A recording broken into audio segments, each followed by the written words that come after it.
I found a tube of personal lubricant under my husband's car seat. We haven't been intimate in 3 years, so I replaced it with the hottest chili oil I could find.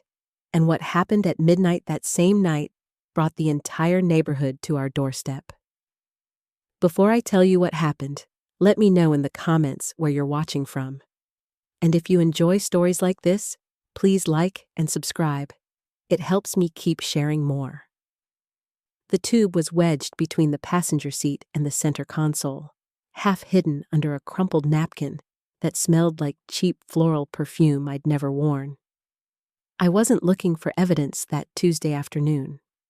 I was just searching for Marcus's insurance papers, my hand reaching into his silver Lexus while he took his afternoon nap upstairs.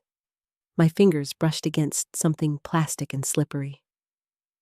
When I pulled it out into the dim garage light, I felt my stomach drop. Personal lubricant. Used. The cap was loose, and there was residue on the tube's neck. I'm 72 years old. I've been married to Marcus for 48 years. We haven't been intimate in over 3 years. Not since his surgery. Not since he told me with tears that part of our life was over. I believed him. But here was proof he'd lied. I stood there staring at that tube, while through the window, I could see our neighbor Phyllis watering her roses, completely unaware my world had just cracked open. My first instinct was to march upstairs and throw it in his face, but something stopped me. Maybe it was remembering all the Wednesday afternoon golf games that stretched later and later, or the new cologne he'd started wearing, or how he'd password protected his phone for the first time ever. I carefully placed the tube back exactly where I'd found it. My heart pounded, but my mind went eerily calm, that cold professional distance I used to have as a nurse responding to emergencies. I found the insurance papers in the glove compartment and went back inside. Marcus was still snoring upstairs. I walked past our wedding photo, past the family portraits, and into the kitchen. I opened the pantry and pulled out the bottle I'd bought 3 months ago. Ghost pepper infused oil. I'd gotten it as a gag gift for our son Trevor, but never gave it to him. The label had a cartoon skull with flames and a warning: extreme heat, not suitable for sensitive areas. I held that bottle and knew exactly what I was going to do. Some people might call it cruel, but those people hadn't spent 48 years building a life only to find out it was a performance. That evening, I made his favorite dinner. Pot roast with carrots and potatoes, the same recipe his mother taught me when we were newlyweds. Marcus came down at 6:30 looking refreshed, kissed my cheek, and sat at the table. We ate in comfortable silence. He told me about an article he'd read. I told him about Phyllis's roses. 2 people who'd perfected saying nothing at all. After dinner, he retreated to his study while I cleaned the kitchen. At 9 o'clock, I heard him getting ready for bed. At 10:15, the snoring started. I waited until 10:30. Then I moved. The garage was dark except for moonlight. I retrieved the tube, brought it to the kitchen, and emptied the contents down the drain. Then carefully, I filled it with ghost pepper oil using a small funnel. The oil was slightly thicker, but close enough that no one would notice unless they were looking carefully. I wiped down the outside, replaced the cap, squeezed a small amount onto the tip to make it look used, and brought it back to the car. Everything went back exactly as I'd found it. I washed my hands 3 times, scrubbing until my skin felt raw, then climbed the stairs to our bedroom where Marcus lay snoring. I got into my side of the bed that we'd shared for nearly 5 decades, and I waited. The clock glowed green. 11:07. 11:43. At 12:32, Marcus's phone buzzed. He stirred, reached for it, and the screen illuminated his face as he read. Even in darkness, I saw him smile, that secret smile I hadn't seen directed at me in years. He typed something back, set the phone down, then lay there for a few minutes. Then I heard him carefully push back the covers and slip out of bed. His footsteps were soft crossing to our bathroom. The door closed with a gentle click. The lock turned, and I waited in the darkness knowing that in about 3 minutes, my entire marriage was going to end with a scream. The first scream came at exactly 12:41.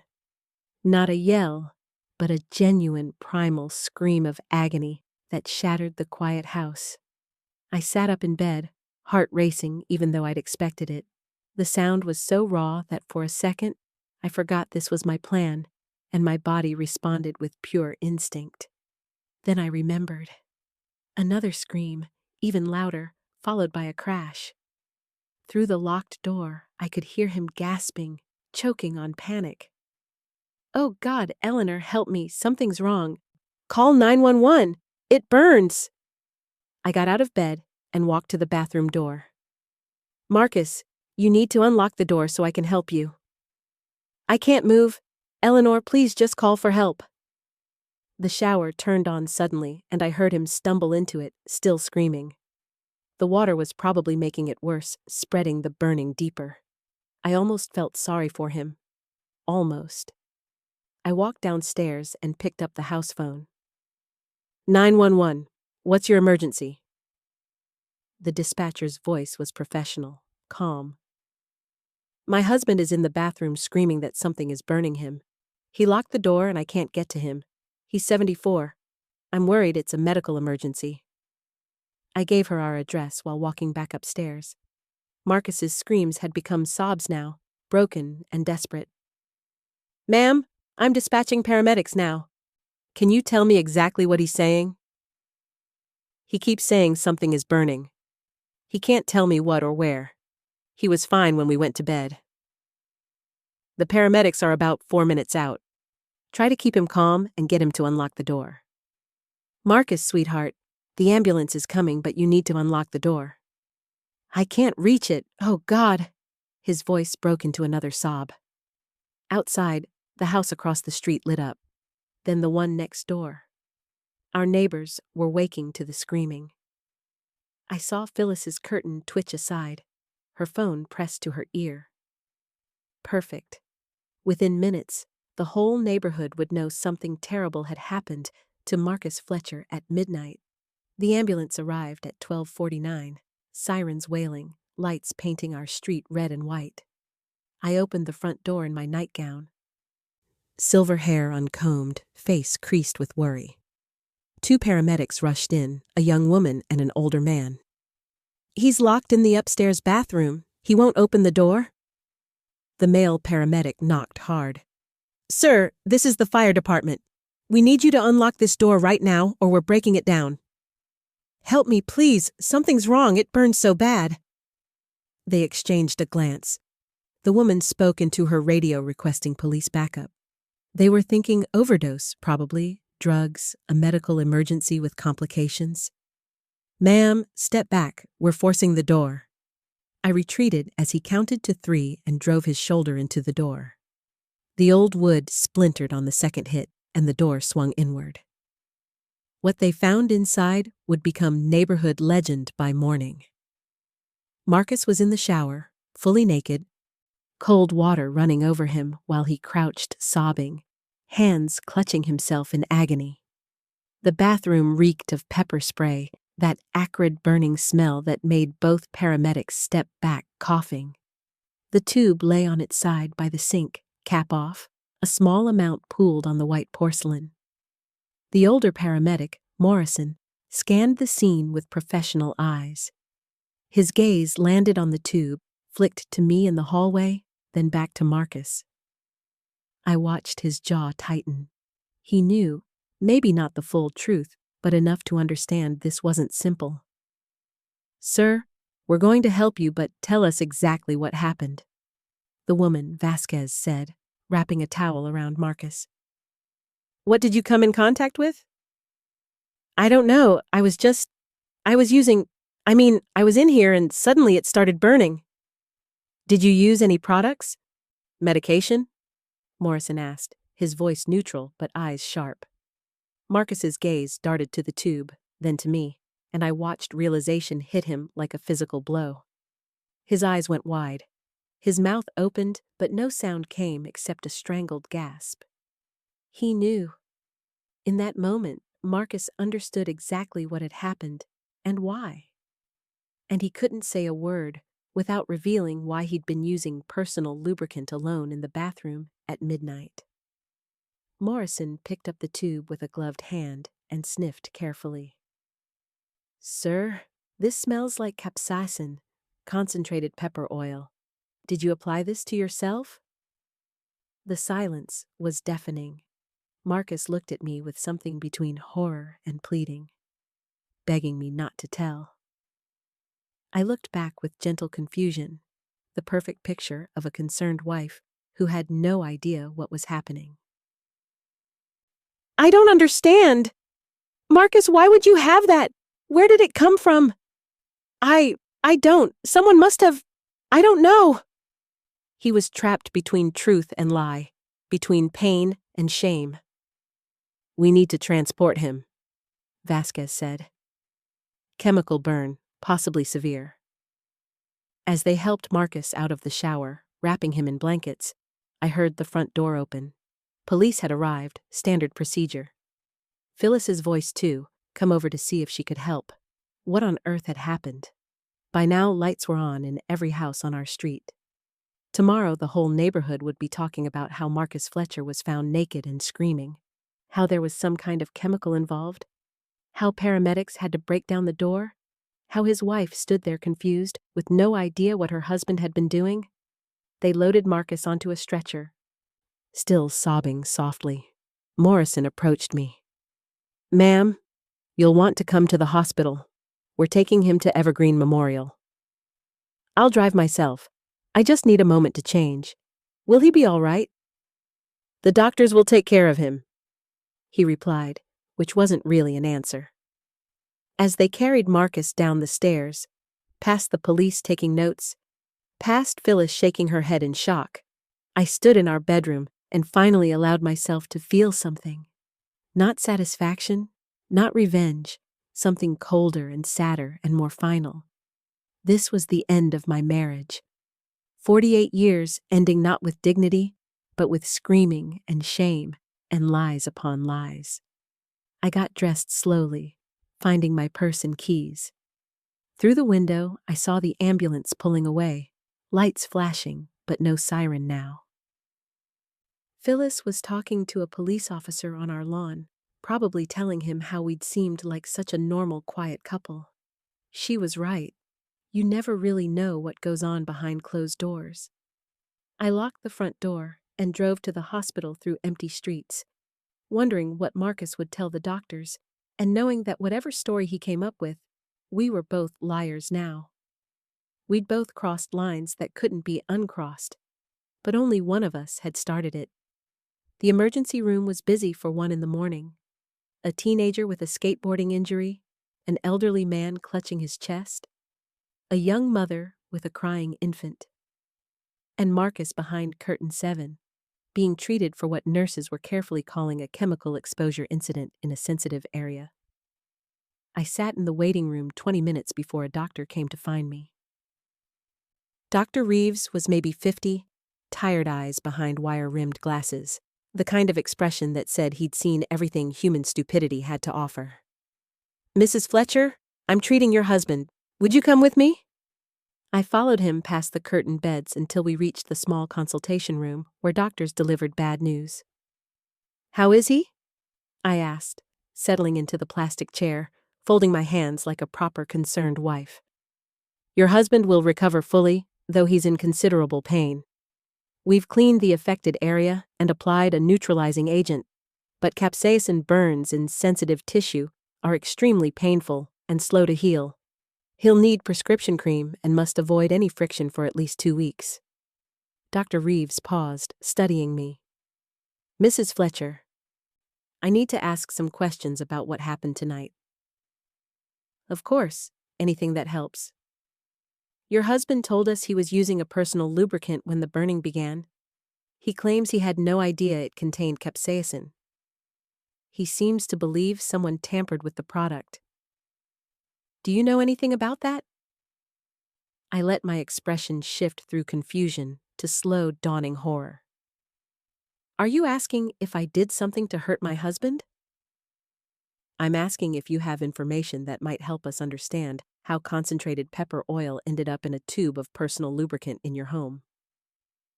I don't. I had no idea Marcus was even using that sort of product. We haven't been intimate in years. After his surgery, he said that part of our life was over, so I don't understand why he would need. I trailed off, letting the implication hang. Dr. Reeves's expression softened slightly. He'd made the calculation I wanted. Elderly husband, sexless marriage, secretive behavior at midnight. I see.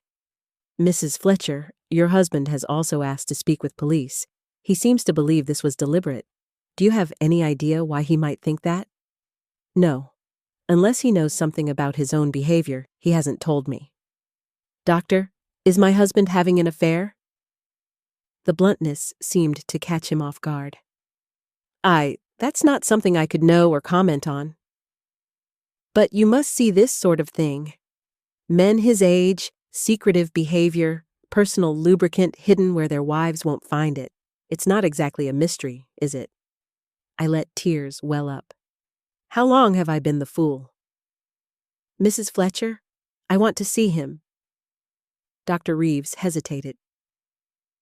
He's still quite distressed. Perhaps in the morning? I want to see my husband now. Steel entered my voice despite the tears. The doctor nodded and led me back to curtain 7.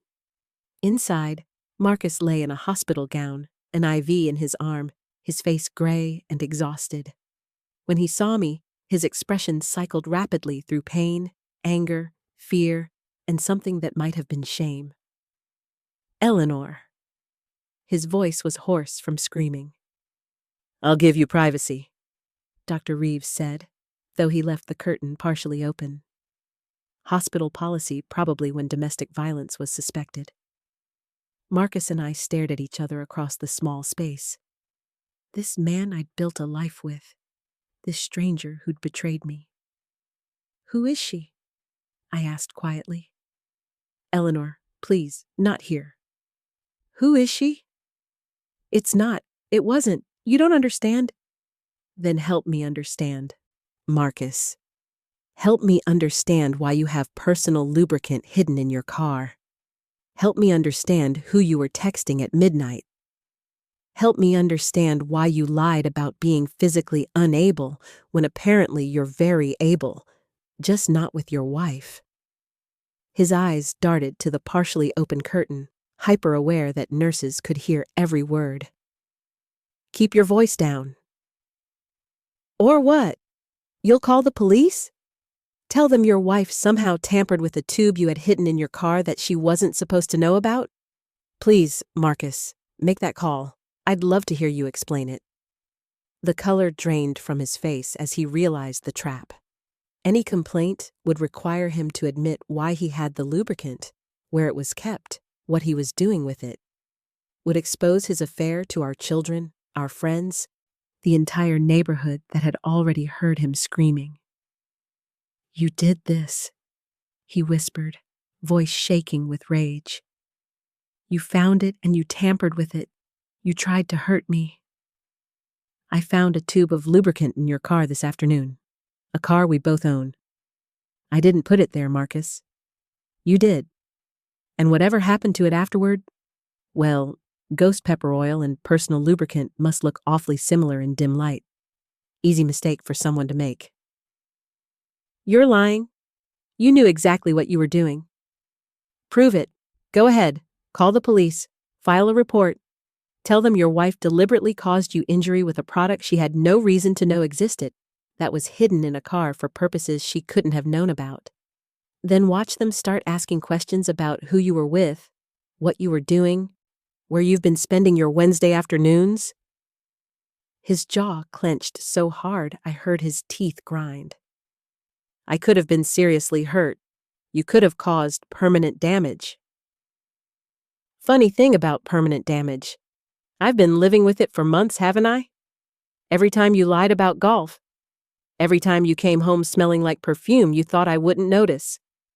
Every time you kissed my cheek while planning your next betrayal. That's permanent damage too, Marcus. It just doesn't show up on a medical chart. Eleanor? I'm going home.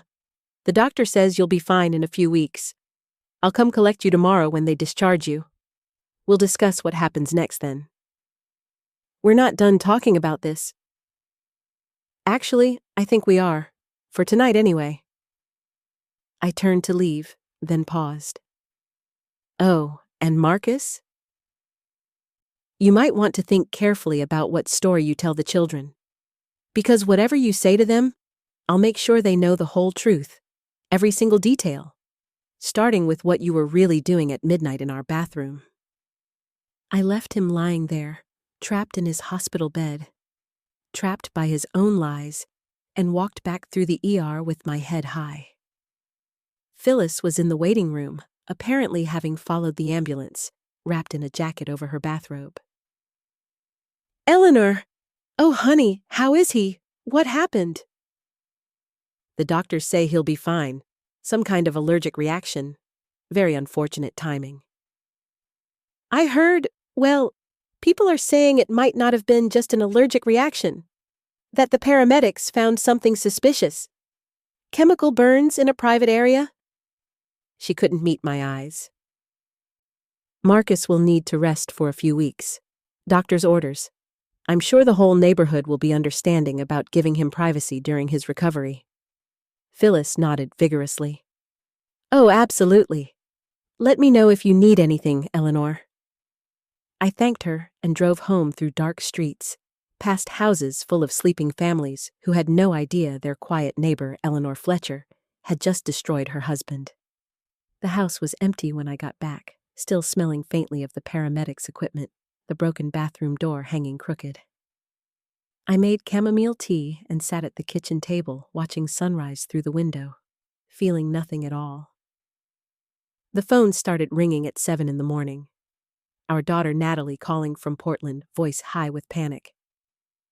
Mom, what happened?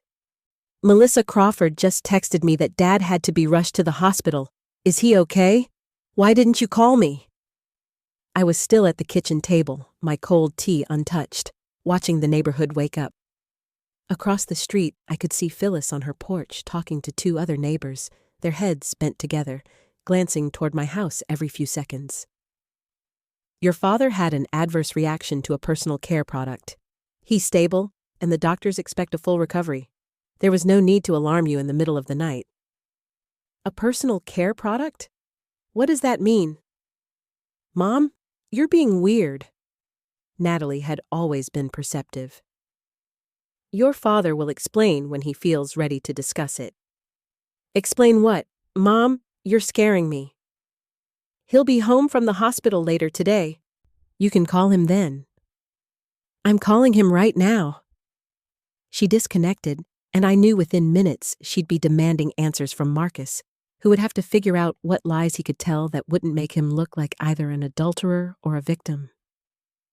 The phone rang again. Trevor this time, our middle child. Dad's in the hospital? What the hell, Mom? He's fine. He'll be released today. Melissa Crawford's mom just posted in the neighborhood Facebook group that an ambulance came at midnight and Dad was screaming. She said it was some kind of chemical burn. What actually happened? Of course, Phyllis had posted on Facebook. Our entire neighborhood drama was probably online by now. Your father had an accident with the product he was using. The hospital treated him, and he'll recover fully. That's all I'm prepared to say. Just tell me straight, is this a suicide attempt? Is he depressed? No, nothing like that. Then what? Because the way people are talking, it sounds really weird. Trevor, your father will explain when he's ready. I can't give you details about his medical care without his permission. Mom, he's my dad. Just tell me. I need to go, Trevor. The hospital is calling. I hung up before he could protest, though there was no other call. I turned off the ringer and sat in the heavy silence. At 9:30, I drove back to Evergreen Memorial. Marcus had been moved from the ER to a regular room. I found him sitting up in bed, phone in hand, face set in rigid lines. He looked up when I entered, and his eyes were hard as stone. The children have been calling. Natalie, Trevor, even Marcus Jr. from Georgia. All of them panicked, demanding to know what happened. What exactly did you tell them? That you had an adverse reaction to a personal care product, and that you'd explain when you were ready. I set my purse down and sat in the visitor's chair. So, what did you tell them? Marcus's knuckles went white around his phone. That I had an allergic reaction.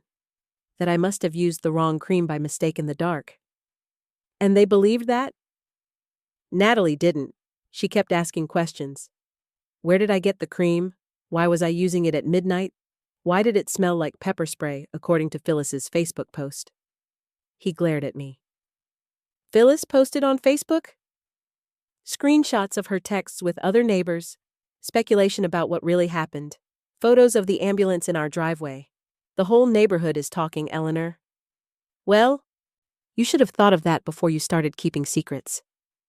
Don't you dare act like this is my fault. You deliberately hurt me.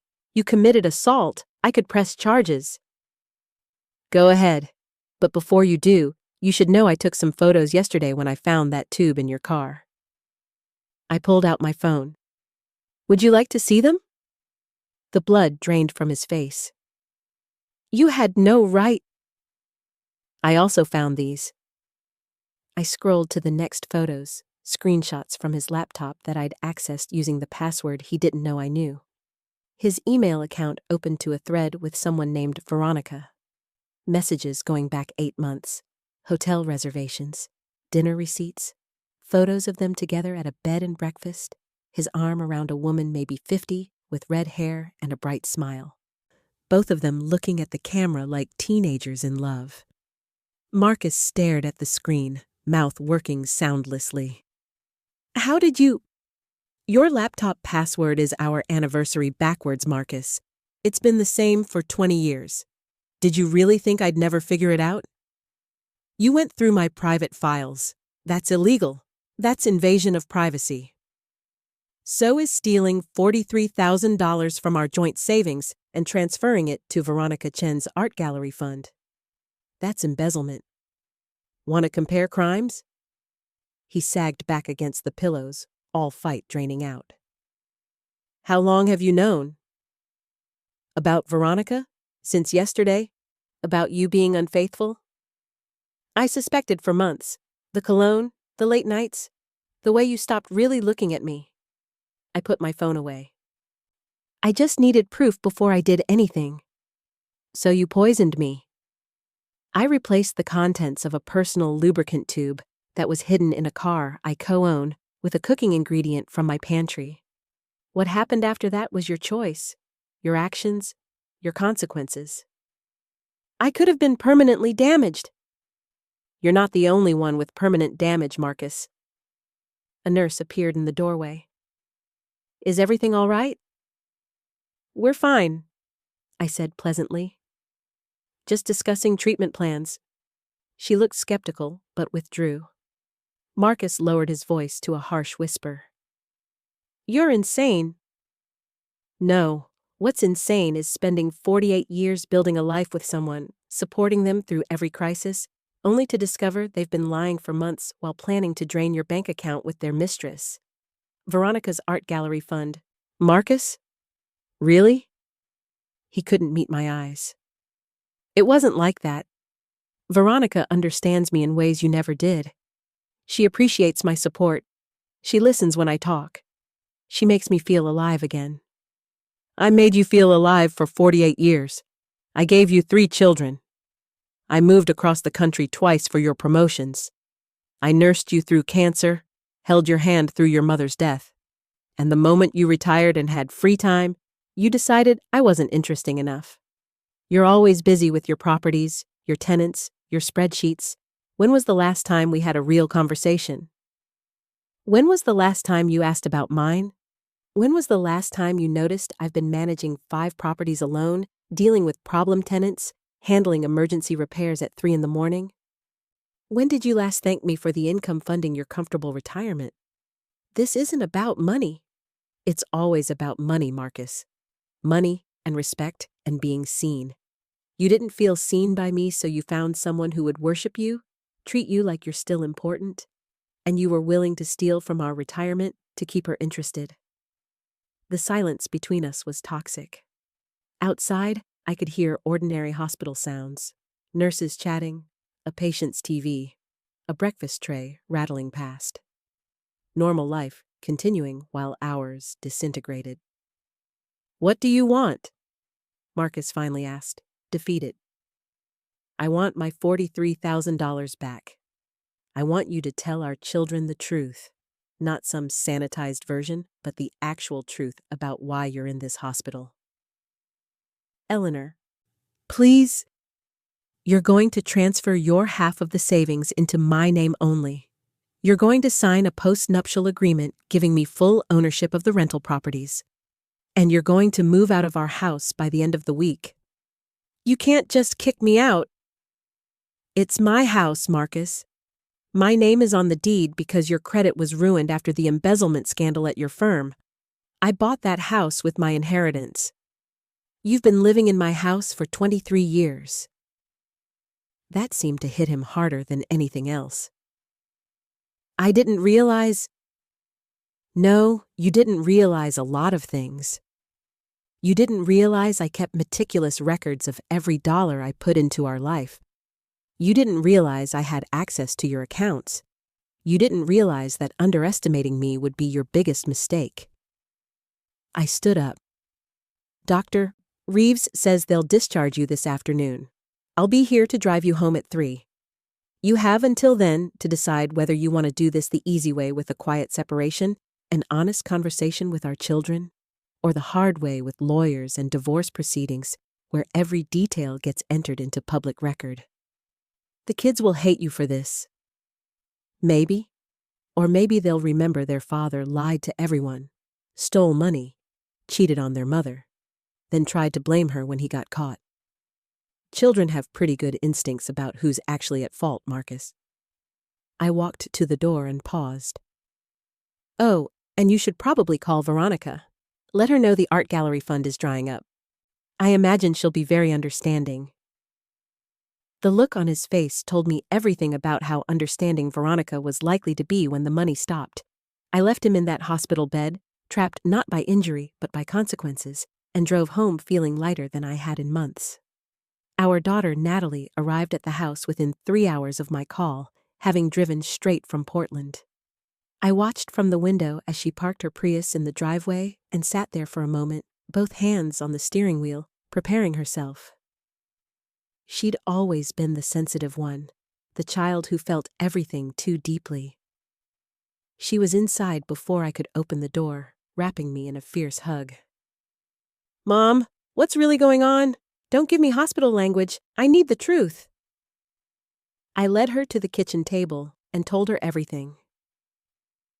The tube in the car, the screenshots of his emails with Veronica, the stolen money, the ghost pepper oil, all of it, holding nothing back. Natalie's face went through every emotion, shock giving way to disbelief, disbelief to anger, anger to grief so profound she had to put her head down on the table. Dad had an affair, for 8 months, with someone named Veronica. Yes. And he stole from you. Yes. And you hurt him on purpose, with hot sauce. Ghost pepper oil, but yes. She lifted her head, eyes red. "Mom, that's assault. That's really bad." "Your father had a tube of personal lubricant hidden in his car for use with his mistress. I replaced the contents with cooking oil. What he chose to do with that product afterward was his decision." "That's not— You can't just, Mom." Natalie stood up, pacing. "You can't torture someone because they cheated. I didn't torture anyone. I made a substitution and let natural consequences unfold." "Natural consequences?" He was screaming in agony. The whole neighborhood heard. Phyllis posted about it on Facebook, and everyone from church is asking me what happened. Then perhaps your father should have thought about potential public humiliation before conducting an affair in a small town where everyone knows everyone. Natalie stared at me like I'd grown a second head. Who are you? You're not acting like yourself. I'm acting exactly like myself. I'm just not acting like the version your father needed me to be. The quiet, supportive wife who managed everything behind the scenes and never complained. That woman is done. Natalie. My voice cracked on the last word, and suddenly Natalie was hugging me again, both of us crying into each other's shoulders. I'm sorry. I'm so sorry he did this to you. Me too, sweetheart. We were still sitting there when Trevor arrived an hour later, having caught a flight from Seattle. He came through the door already angry, already looking for someone to blame. Where's Dad? Hospital. They're discharging him this afternoon. And what actually happened? Because I've gotten 17 different versions from 17 different people. So I told him too, watching my pragmatic son try to process information that didn't fit any framework he understood. Trevor was a software engineer. He liked problems with clear solutions. This messy human disaster was incomprehensible. Okay, so Dad cheated. That's horrible. But Mom, what you did, that's also unforgivable. You can't just hurt people because they hurt you. Why not? I asked simply. Because that's not how civilized people handle conflict. Tell me, Trevor, what's the civilized way to handle discovering your husband has been systematically lying while stealing your money? Divorce, lawyers, not chemical warfare. I made a substitution in a product I found in a shared vehicle. Your father's injuries are the result of his own secretive behavior. You knew what would happen. You planned it. That's premeditation. That's assault with intent. Maybe. Or maybe it's an old woman defending herself the only way she knew how. Maybe it's justice. It's revenge, Natalie said quietly. There's a difference. Is there? Your father took advantage of 48 years of trust. He knew I'd never suspect him because I believed in our marriage. He used that trust as a weapon against me. So yes, I struck back, and I'm not sorry. The silence was heavy. Outside, I could hear kids playing, a dog barking, a lawnmower starting. Normal summer sounds from a normal neighborhood where everyone was probably talking about the Fletchers. What happens now? Trevor finally asked. Your father and I are separating. I've asked him to move out by the end of the week. Separating or divorcing? That depends on your father. If he's willing to be honest with you about what happened, if he returns the money he stole, if he signs the papers giving me full ownership of my properties, then we can separate quietly. If not, we'll divorce publicly and let a judge sort through every detail. Natalie flinched. You'd really drag all of this through court where everyone could see? I've spent enough of my life protecting your father's reputation. If he wants privacy now, he can earn it with honesty. This is going to destroy him, Trevor said. He made choices that have consequences. I didn't destroy anything. Your father did that all by himself. Marcus Jr. called from Georgia while we were still sitting there. I could hear his voice through Trevor's phone, loud and demanding. Let me talk to him, I said. Trevor passed me the phone reluctantly. Marcus, it's your mother. What the hell is going on? Trevor's telling me Dad had an affair and you assaulted him and everyone's getting divorced? It's mostly right. Your father had an affair for 8 months with a woman named Veronica Chen. He stole $43,000 from our savings to help fund her art gallery. I discovered his secret and took action. Now we're separating. Took action? Mom, Trevor says you poisoned him. I replaced the contents of a personal lubricant tube I found hidden in his car. What your father did with that product was his choice. That's insane! That's assault! That's attempted murder! It's ghost pepper oil, Marcus, not arsenic. Attempted murder requires intent to kill. You had intent to harm. I had intent to make your father think twice before using a product he'd been keeping secret. If he'd been honest, if he'd asked for a divorce like an adult instead of sneaking around, none of this would have happened.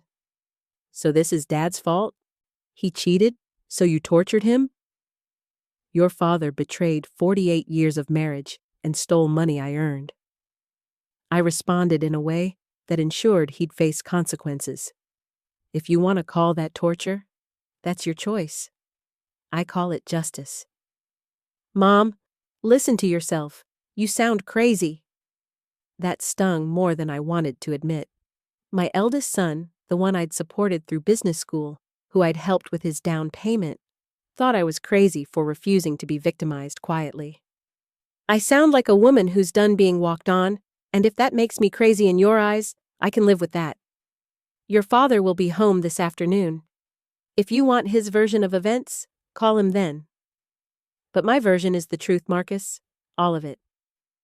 I handed the phone back to Trevor and went upstairs to pack Marcus's clothes.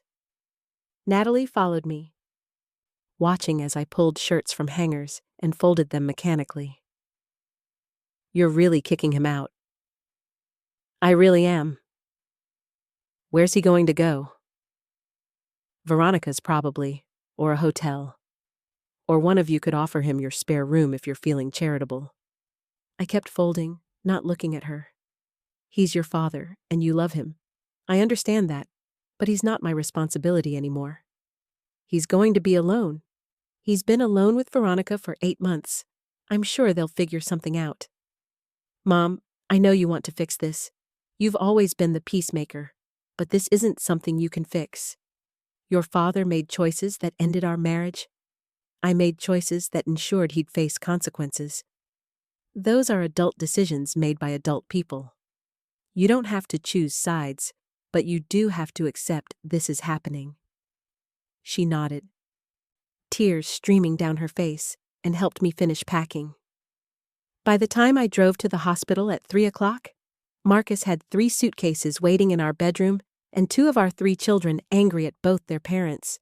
It was the most honest our family had been in years. Marcus didn't say a word during the drive home from the hospital. He sat in the passenger seat of my car, staring straight ahead, jaw clenched tight. The discharge papers were folded in his lap, along with prescriptions for pain medication and antibacterial cream. When we pulled into the driveway, Marcus saw his suitcases on the front porch. 3 black roller bags sitting there like a judgment. I'd locked them out deliberately, a small, petty gesture that felt enormously satisfying. You packed my things. His voice was hollow. I told you this morning. You have until the end of the week to move out. I'm giving you a head start. Eleanor, can we please just talk about this like adults? We can talk after you've called the children and told them the truth. All of it. Until then, there's nothing to discuss. I got out of the car, leaving him sitting there, and unlocked the front door. Marcus followed slowly, moving carefully, every step clearly painful. He stood in the entryway of the house he'd lived in for 23 years and looked around like he was seeing it for the first time. I don't have anywhere to go. You have Veronica. Veronica and I, that's complicated right now. Ah, she's less interested now that the money's gone, I assume. His silence was answer enough. There's a Comfort Inn on Division Street, or you could call Marcus Jr. He has that big house in Atlanta with plenty of space. You really want me gone? I really do. 48 years, and you can just throw me out like trash. 48 years, and you could cheat on me with someone you met at an art gallery. We've both discovered we're capable of things we didn't expect, Marcus. At least my capabilities came in response to yours. He picked up one of the suitcases, wincing at the movement, and I felt a flicker of something that might have been guilt. He was an old man in pain. But then I remembered the screenshots on my phone, him and Veronica laughing together at some restaurant, and the guilt evaporated. I'll come back tomorrow for the rest of my things. I'll leave them on the porch. You won't need to come inside. This is still my house too, Eleanor. Legally, I have a right. Legally, the house is in my name. Legally, you've been stealing from our joint accounts. Legally, I could file a police report about that embezzlement anytime I want. So if I were you, I'd take the compromise I'm offering and be grateful it's not worse. He stared at me with something like hatred, but underneath I could see fear. He'd finally realized I wasn't bluffing, wasn't going to back down, wasn't going to be the manageable wife he'd taken for granted for nearly 5 decades. I never meant to hurt you. Yes, you did. You just didn't mean to get caught. I held the door open until he'd loaded all 3 suitcases into his car. Then I locked it and watched through the window as he drove away. My husband of 48 years, leaving our driveway for the last time, heading toward whatever life he'd built with Veronica Chen. The house felt different with Marcus gone. Quieter, but not peaceful. Empty, but not lonely. Just different. Like putting on glasses after years of blurry vision and suddenly seeing how dirty the windows were. I went through each room methodically, removing photos of him, boxing up his books and papers, erasing the evidence of his presence. By the time Natalie called at 7 that evening, I had 3 boxes stacked by the door, and I'd rearranged the living room furniture to eliminate his recliner's footprint. Mom, Dad called me. He told me everything. About Veronica, the money, all of it. He's staying at the Comfort Inn. He sounds destroyed. He was crying. He can cry at the Comfort Inn just as easily as he could cry here. Don't you care at all? Don't you have any sympathy for what he's going through? What he's going through? Natalie, your father stole from me, lied to me, betrayed me with another woman for 8 months, and his only regret is getting caught. So, no, I don't have much sympathy for his tears. He said he loves you. He said he never stopped loving you. Then he has a very strange way of showing love. Most people don't steal from and cheat on people they love. Natalie was quiet for a long moment.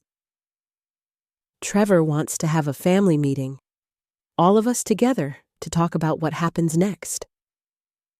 What happens next is your father and I separate, divide our assets, and move on with our lives. There's no meeting needed for that. Mom, please. We're all hurting.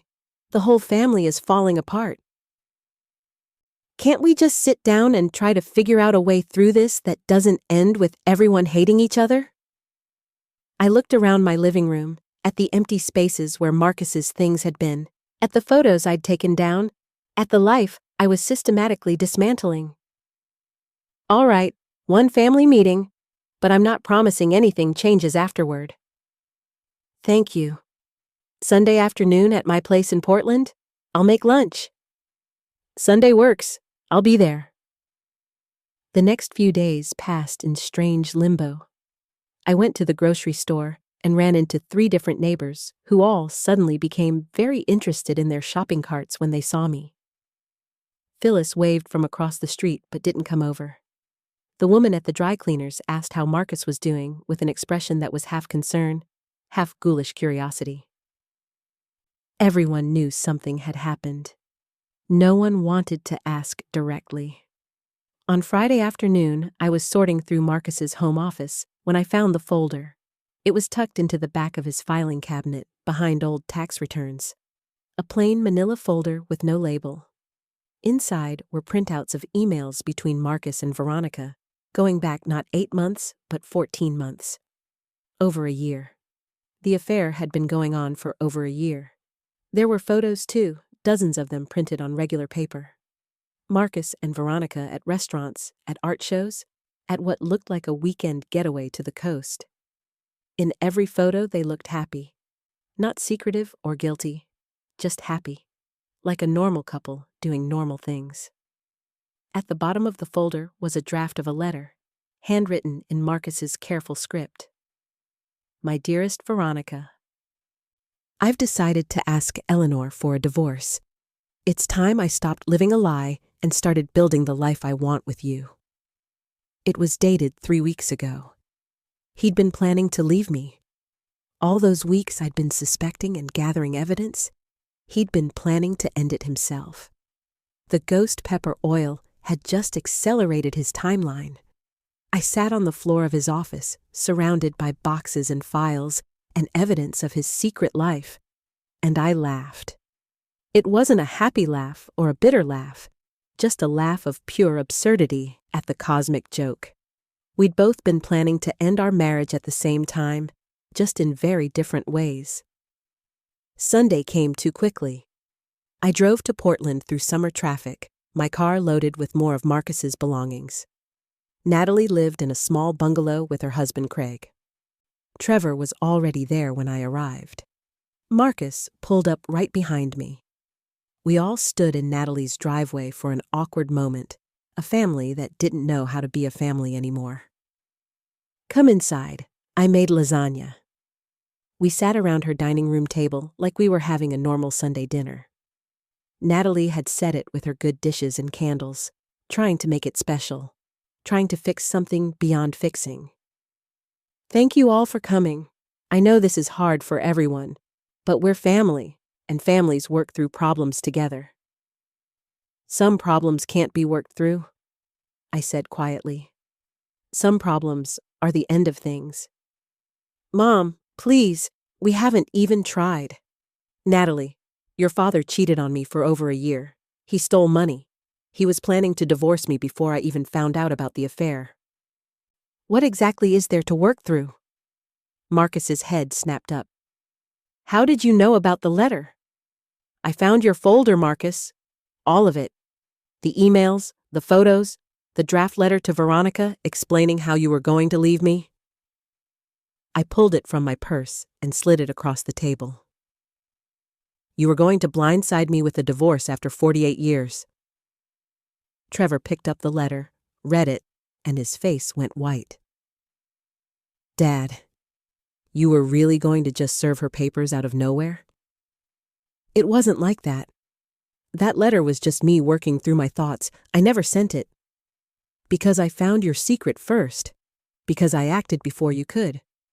Don't pretend you were having second thoughts. Natalie was crying silently as she read the letter.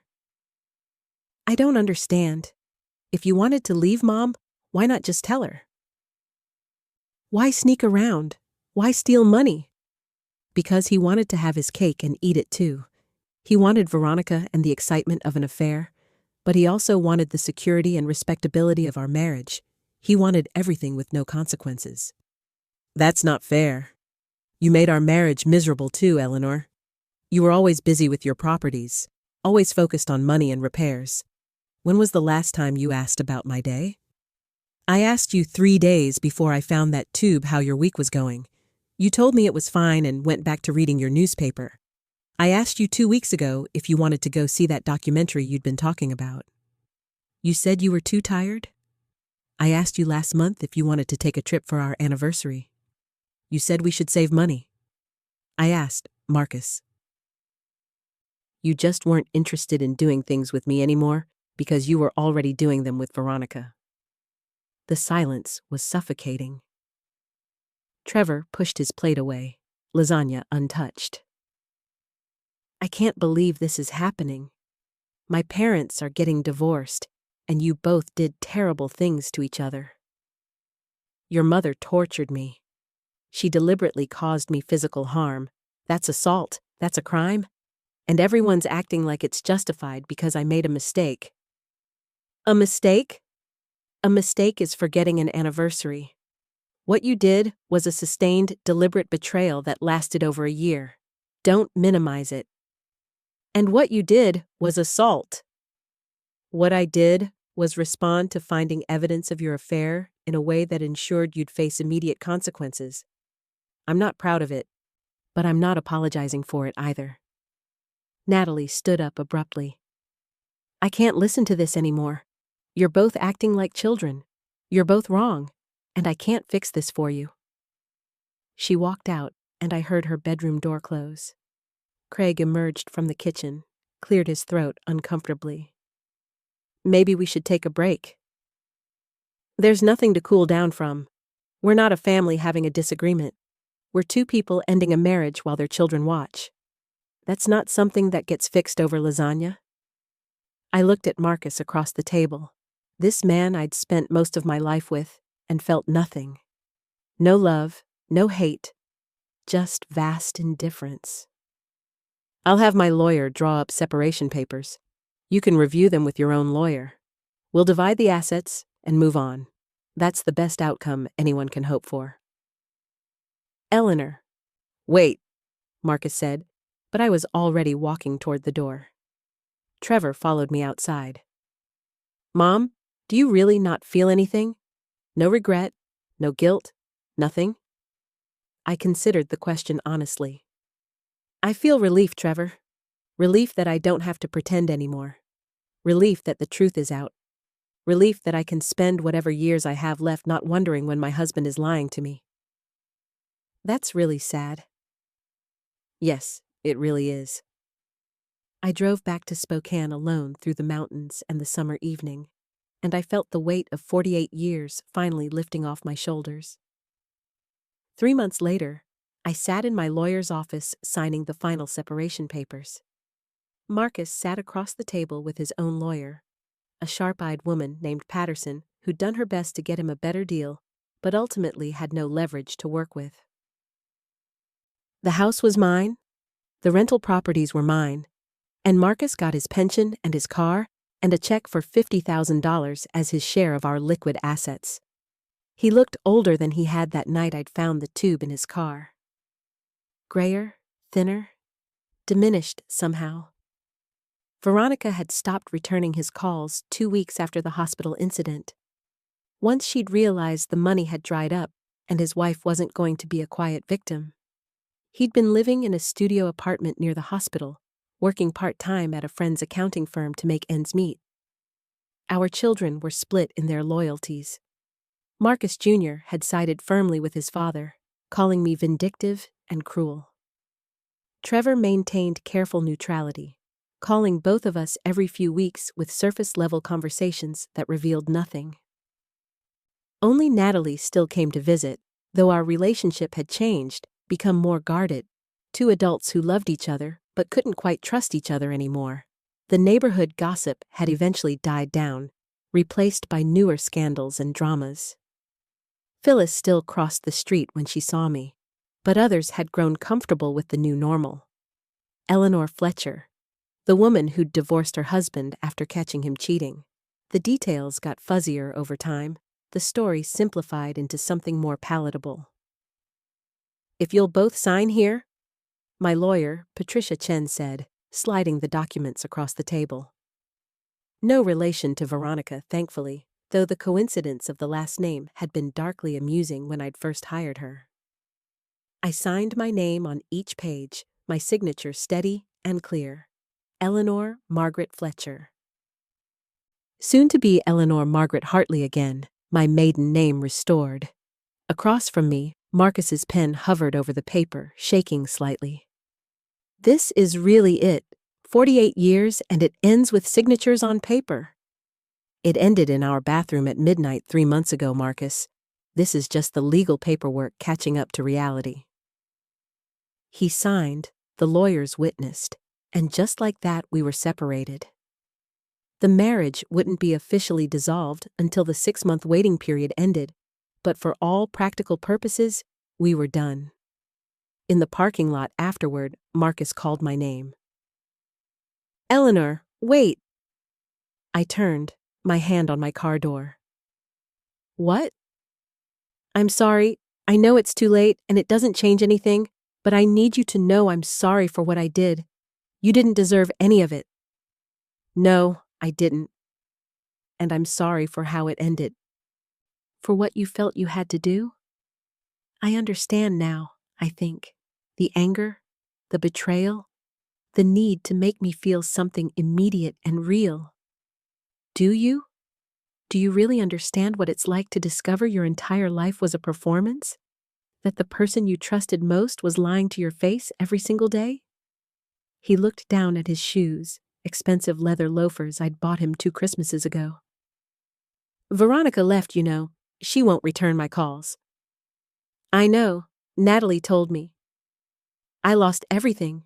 My wife, my house, my children's respect, the woman I thought I loved, everything. He looked up, eyes red. Was that what you wanted?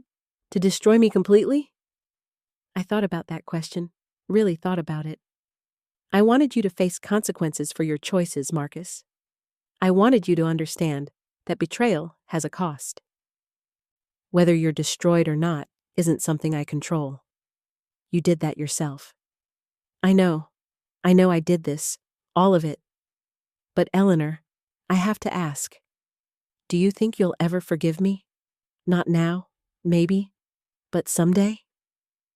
I looked at this man who'd shared my life for nearly 5 decades, who'd given me 3 children and countless memories, both good and bad, who'd held me through grief and celebrated my joys, and then thrown it all away for something new and exciting. I don't know. Right now I can't imagine forgiving you. But I also couldn't have imagined filling a tube with ghost pepper oil 3 months ago, so maybe I'll surprise myself again. That's more than I deserve. Yes, it is. I got in my car and drove away, watching him shrink in my rearview mirror until he was just another figure in a parking lot, no different from anyone else. When I got home, the house felt like it was truly mine for the first time. I'd repainted the living room a soft sage green that Marcus would have hated. I'd replaced our old couch with a comfortable love seat just big enough for me. I'd turned his office into a craft room where I was learning to make pottery, my hands finding peace in shaping clay. The rental properties were doing well. I'd hired a management company to handle the day-to-day issues, freeing up my time for other things. I'd joined a book club at the library. I'd started taking walks in the morning with Phyllis, who'd eventually apologized for the Facebook post and admitted her own marriage had its share of secrets. I'd learned to cook for one and found I enjoyed the simplicity of it. Life wasn't perfect. I had moments of crushing loneliness, usually late at night when the house was too quiet and the bed felt too big. I had days when I questioned everything I'd done, wondering if I'd been too harsh, too vengeful, too willing to destroy rather than forgive. But mostly, I felt free.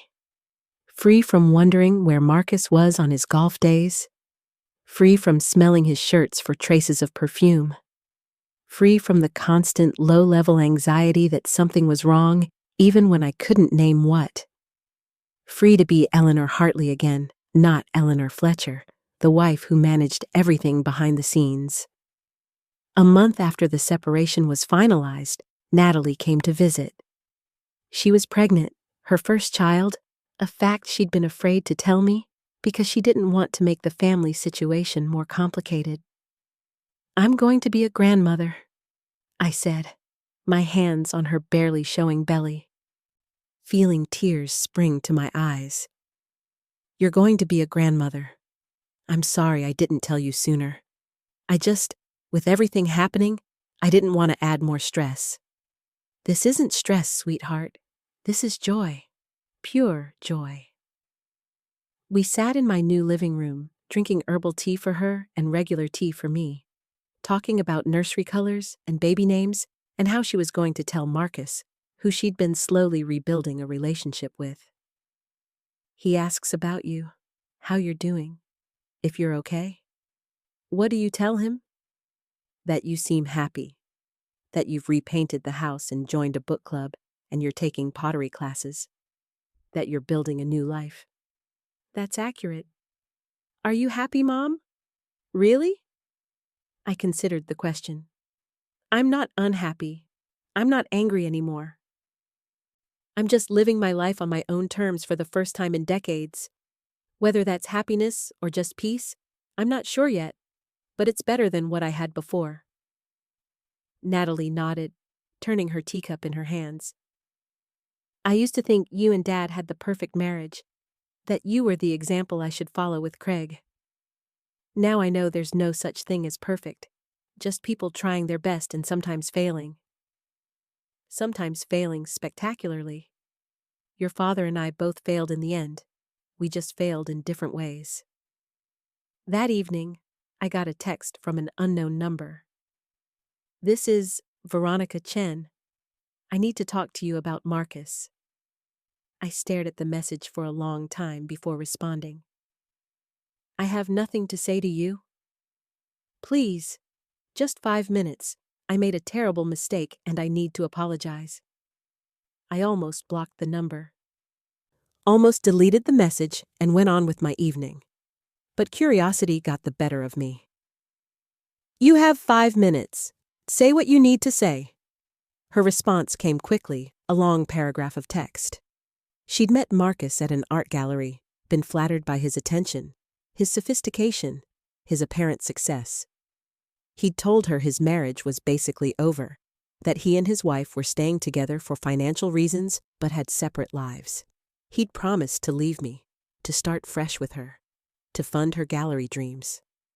She'd believed him because she'd wanted to believe him. And then the hospital incident happened, and suddenly, Marcus had no money, and needed a place to stay, and wanted to move into her apartment, and she'd realized she'd been dating a fantasy, not a real person. The real Marcus was broke and clingy and desperate. Nothing like the confident man who'd taken her to nice dinners. I know I helped destroy your marriage. I know I'm partially responsible for your pain. I can't take back what I did, but I needed you to know I'm sorry. I'm so sorry. I read her message 3 times, feeling absolutely nothing. No anger, no sympathy, just a vague interest in how people could justify anything to themselves. Marcus destroyed our marriage. You were just the weapon he chose to do it with. If it hadn't been you, it would have been someone else. I don't forgive you, but I also don't think about you. You're not important enough to hate. I blocked her number before she could respond. The next morning, I woke up early and drove to the coast, something I'd been wanting to do for months.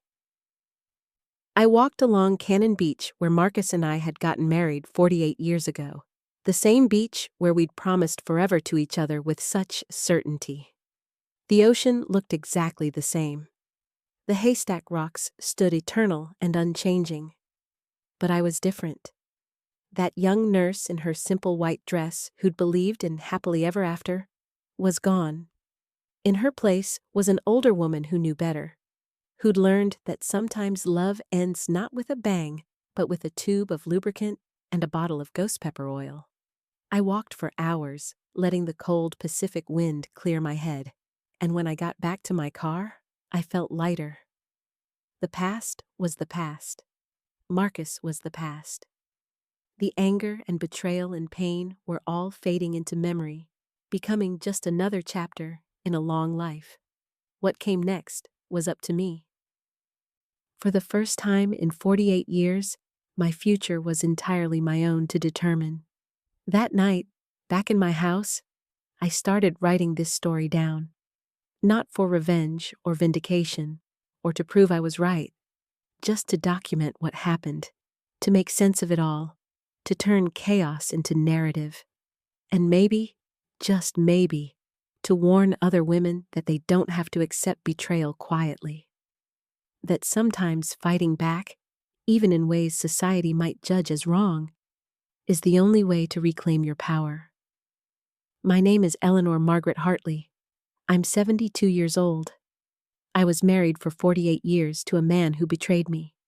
And when I found out, I didn't cry quietly or forgive quickly or take the high road everyone expected.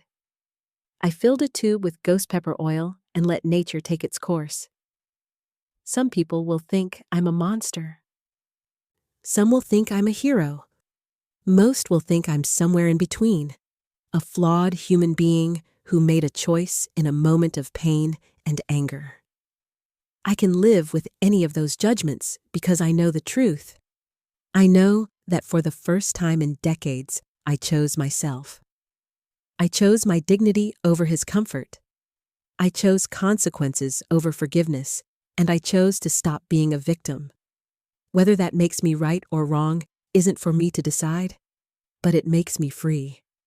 And after 48 years of being someone's wife, freedom feels like enough. Here's what I learned through all of this. If you're facing something similar, if you've discovered betrayal in your own life, know this. You don't owe anyone forgiveness. You don't owe anyone a quiet exit. You don't owe anyone the comfort of your silence while they destroy what you built together. What you owe yourself is honesty. Honesty about what happened, about how it made you feel, about what you need to heal. Sometimes healing looks like walking away with grace. Sometimes it looks like fighting back with everything you have. Sometimes it looks like ghost pepper oil in a tube. Only you can decide what justice means for your situation. Only you can decide what peace requires. Only you can decide when enough is enough. But know that whatever you decide, you're not alone. There are other women who've stood where you're standing, who've felt what you're feeling, who've made hard choices that society judged, but that their souls required. We're out here, living our lives, refusing to be quiet victims, and we're here to tell you that it's possible to survive betrayal. It's possible to rebuild. It's possible to choose yourself, even when everyone expects you to choose peace. My marriage ended with screaming and shame and ghost pepper oil. But my life, my real life as Eleanor Hartley, is just beginning, and I'm going to make it extraordinary. To everyone watching from around the world, thank you for taking this journey with me. Drop a comment and let me know where you're watching from and if this story resonated with you. Subscribe for more real-life stories that don't take the easy path but take the honest one. Because sometimes the truth is messy and complicated and involves hot sauce, but it's still the truth. And the truth, painful as it is, will always set you free. I have another story coming next week about a grandmother who discovered her son-in-law's secret, and what she did about it will shock you. You won't want to miss it.